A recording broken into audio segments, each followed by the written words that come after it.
So good afternoon nato diya mga ka-RM sa Lasit Tanay. Karon ang atong i-update ninyo. Mo na amo i-finish product karon.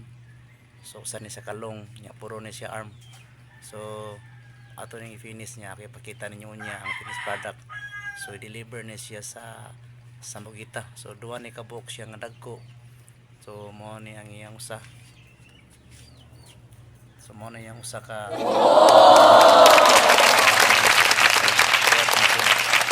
then naaja po ni siya gitawag na glass table nga duha ka stool.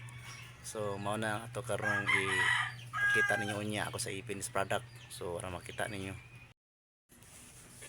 So mao ni atong igama karon nga arm set.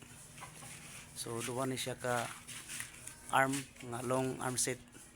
So napanay siya pares nga duha ka stool dayon glass table.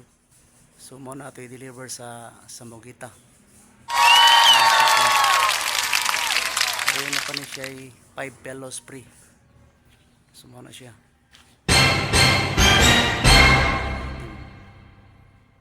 So mo na ato i-deliver sa Mugita niya ang atong driver. Muna atong driver. Atong driver on. Oh. Muna itong driver padulong sa Mugita.